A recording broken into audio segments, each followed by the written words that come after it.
আসসালামু আলাইকুম viewers, welcome to Adiyan's mom kitchen. আজকে আপনাদের সাথে শেয়ার করব গুঁড়া দুধের পুডিং রেসিপি। 80 ডিম দিয়ে আজকের পুডিংটি আমি তৈরি করেছি, আর পুডিংটি দেখেই নিশ্চয়ই বুঝতে পারছেন কতটা পারফেক্টভাবে পুডিংটি হয়েছে। তো কতটুকু দুধের সাথে কতটুকু ডিম দিলে একটি পারফেক্ট পুডিং তৈরি করা যায়, সেই রেসিপিটি আজকে আপনাদের সাথে শেয়ার করব। আশা করছি বরাবরের মতো আমার আজকের রেসিপিটিও আপনাদের কাছে ভালো লাগবে। আর আজকের রেসিপিতে আমি কিছু ছোট ছোট টিপস শেয়ার করব। সেই টিপসগুলো ফলো করে যদি আপনারাও পুডিং তৈরি করেন, ইনশাল্লাহ আপনারাও বাসায় পারফেক্টভাবে পুডিং তৈরি করতে পারবেন।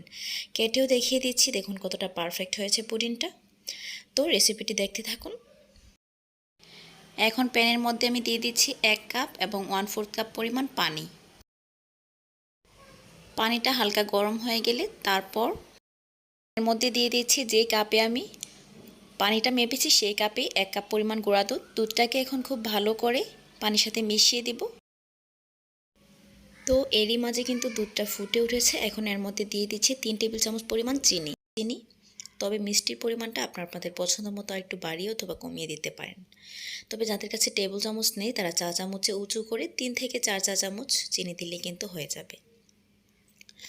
এখন চিনিটাকে আরও 1 মিনিট দুধের সাথে ফুটিয়ে নেব, তাহলেই হবে। চুলাটা বন্ধ করে দিলাম। নেড়ে চেড়ে দুধটাকে ঠান্ডা করে দিব। দুধটা যদি নেড়ে ঠান্ডা করা না হয় তাহলে কিন্তু আবার দুধের সর জমে যাবে। দুধের সর জমতে দেওয়া যাবে না। এখন চুলায় একটি বাটি বসিয়ে দিয়েছি। যে বাটিতে আমি পুডিংটা সেট করব সেই বাটিতে আজকে আমি ক্যারামেলটা তৈরি করে দেখাবো। তো বাটির মধ্যে 2 টেবিল চামচ পরিমাণ চিনি দিয়ে দিলাম আর 1 টেবিল চামচ পরিমাণ পানি দিয়ে দিলাম। চিনি এবং পানিটাকে নিজে থেকে এখন গলতে দেব। এটাকে কোনো প্রকার নাড়াচাড়া করার দরকার নেই। আর চুলার আঁচটা থাকবে এই পর্যায়ে মিডিয়ামের থেকে একটু কমে।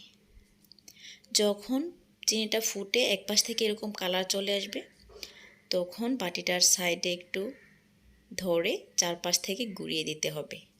এতে করে কালারটা চারদিকে খুব ভালোভাবে ছড়াবে, না হলে কিন্তু একটা জায়গায় পুড়ে যাবে আবার অন্য জায়গাতে কালার হবে না। তো এভাবে কয়েক সেকেন্ড পর পরই একটু করে করে ঘুরিয়ে দিতে হবে। এ পর্যায়ে চুলার আঁচটা কমিয়ে রেখে একটু ধৈর্য ধরে এই কাজটা করতে হবে, না হলে কিন্তু আবার ক্যারামেলটা পুড়ে যাবে। এই তো দেখতেই পাচ্ছেন আমি একটু পরপরই কিন্তু এভাবে করে নেড়ে দিচ্ছি। এখন এরকম লাইট ব্রাউন কালার থাকা অবস্থায় আমি ক্যারামেলের বাটিটা চুলা থেকে নামিয়ে এক সাইডে রেখে দিব। ঠান্ডা হয়ে ক্যারামেলটা সেট হয়ে যাবে। আর এখন যদি না নামাই তাহলে কিন্তু বাটির গরমে ক্যারামেলটা আরও বেশি ডার্ক হয়ে যাবে। আর অতিরিক্ত ডার্ক হলে কিন্তু পুডিং খেতে তিতা লাগে। এখন এখানে নর্মাল তাপমাত্রায় একটি ডিম নিয়ে নিচ্ছি। আপনাদের ডিম যদি ফ্রিজে থাকে অবশ্যই 1 থেকে 1.5 ঘন্টা আগে নামিয়ে রাখবেন। তারপর এর মধ্যে দিয়ে দিচ্ছি 2-3 ফোঁটা ভ্যানিলা এসেন্স। ভ্যানিলা এসেন্সটা দিলে ডিমের যে একটা এক্সট্রা ফ্লেভার গন্ধ থাকে সেই গন্ধটা আর থাকবে না। তো যাদের কাছে ভ্যানিলা এসেন্স নেই তারা এখানে 1 চিমটি পরিমাণ এলাচের গুঁড়া দিয়ে দিবেন, তাহলেই হবে। আর এখানে কিন্তু এরকম হ্যান্ড হুইস্ক ছাড়াও আপনারা কাঁটা চামচের সাহায্যেও ডিমটাকে এভাবে মিশিয়ে নিতে পারবেন। তবে একটা জিনিস খেয়াল রাখবেন, ডিমটাকে অতিরিক্ত মিশিয়ে একদম ফেনা ফেনা করে ফোম তৈরি করে ফেলা যাবে না। জাস্ট ভালো করে মিশিয়ে নিতে হবে। এখন যে দুধটা আমি জাল করে রেখেছিলাম, এটা 1 কাপ হয়েছে মেজারমেন্ট কাপে। এই 1 কাপ দুধ আমি ঠান্ডা করে এই ডিমের মিশ্রণের সাথে মিশিয়ে দিচ্ছি। অবশ্যই দুধটা এখানে ঠান্ডা করে দিবেন, কোনো অবস্থাতে এখানে গরম দুধ দিবেন না, তাহলে কিন্তু পুডিং নষ্ট হয়ে যাবে। তো ডিমের সাথে এই দুধটাকে একটু ভালো করে এখন মিশিয়ে নেব। এটাকে অতিরিক্ত মিশিয়ে ফেনা করা যাবে না। এই তো খুব ভালো করে মিশ্রণটা মিশিয়ে নিয়েছি। এখন ছেঁকে যেই পাত্রে আমি ক্যারামেলটা সেট করে রেখেছিলাম ওই পাত্রে দিয়ে দেব। আর ক্যারামেলটা কিন্তু অলরেডি একদম ঠান্ডা হয়ে শক্ত হয়ে গিয়েছে। এই যে দেখুন আমি হাত দিয়ে ধরে দেখাচ্ছি, একটু কিন্তু হাতে লাগছে না। তার মানে পারফেক্টলি ক্যারামেলটা হয়ে গিয়েছে। এখন এটাকে ছেঁকে দিচ্ছি। এই মিশ্রণটা অবশ্যই ছেঁকে দিবেন, তাহলে কিন্তু ক্যারামেলটা পুডিংটা অনেক বেশি সফট এবং মসৃণ হয়।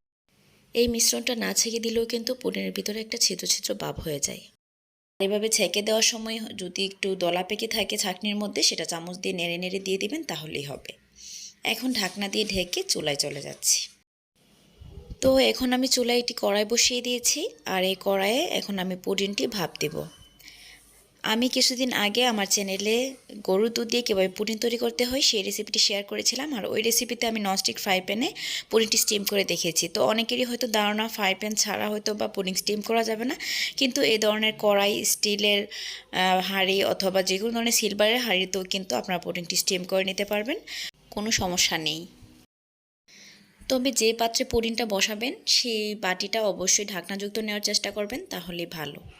আর আমি কিন্তু কড়াইয়ের নিচে একটি সুতি টাওয়াল দিয়ে দিয়েছি, যে কোনো একটা সুতি কাপড় দিয়ে দিলেই হবে, এতে করে পুডিংয়ের বাটিটা কিন্তু বেশি নড়াচড়া করতে পারবে না। আর বেশি নড়াচড়া না করলে কিন্তু পুডিংটা পারফেক্টলি হবে। নিচে পানি দিয়ে দিয়েছি পুডিংয়ের বাটির অর্ধেক পরিমাণ, অর্ধেকের বেশি দিতে যাবে না, না হলে আবার পানিটা ফুটে বাটির ভিতরে চলে যেতে পারে, এতে করে পুডিংটা নষ্ট হবে। তাই এটা অর্ধেক পরিমাণ করেই দিতে হবে। আর আমি গরুর দুধ দিয়ে যেই পুডিংটি তৈরি করেছি সেই পুডিংয়েও কিন্তু A to Z রেসিপি আমি শেয়ার করেছি। সেই রেসিপির লিংক এই ভিডিওর ডেসক্রিপশন বক্সে দিয়ে রাখবো, আপনারা চাইলে দেখে নিতে পারবেন।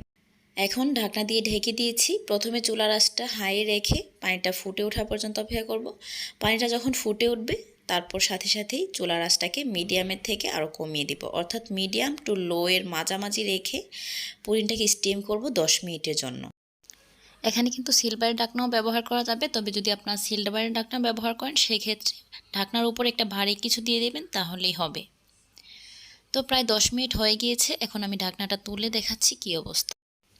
তবে যেহেতু এক একটা চুলার তাপমাত্রা এক এক রকম হয়ে থাকে, সেক্ষেত্রে আপনাদের সময়টা একটু বেশিও লাগতে পারে। 10 মিনিট পর ঢাকনা তুলে একটু চেক করে নেবেন। তো আমি এখন টুথপিকের সাহায্যে একটু এটাকে চেক করে নেব হয়েছে কিনা। যদি টুথপিকটা ক্লিন আসে তাহলে বুঝতে হবে যে হয়ে গিয়েছে। এই যে আমার টুথপিকটা ক্লিন এসেছে। আর আপনারা যদি দেখেন যে টুথপিকের মধ্যে কিছুটা পুডিং লেগে লেগে আছে, সেই ক্ষেত্রে বুঝতে হবে যে পুডিংটা আরও কিছুক্ষণ স্টিম করতে হবে। সেই ক্ষেত্রে আরও 2-3 মিনিট স্টিম করে নেবেন, তাহলেই হবে।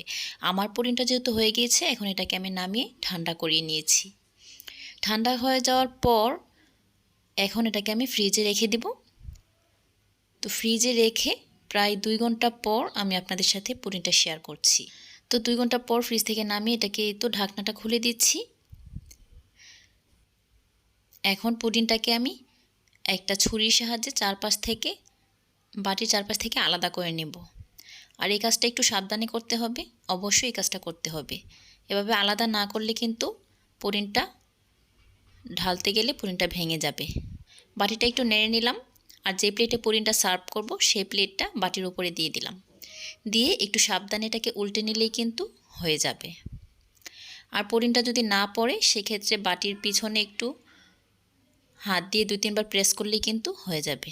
এখন দেখাচ্ছি, মাশাআল্লাহ, দেখুন কতটা পারফেক্টলি আমার পুডিংটা হয়েছে। আর সাইডগুলো কিন্তু একটু ছিদ্র ছিদ্র ভাব নেই, মানে একদম পারফেক্ট সফট একটি পুডিং হয়েছে। এখন কেটে দেখাচ্ছি আপনাদেরকে, দেখুন কতটা সুন্দর হয়েছে। রেসিপিটি একবার হলেও বাসায় ট্রাই করে দেখবেন, আশা করছি নিরাশ হবেন না।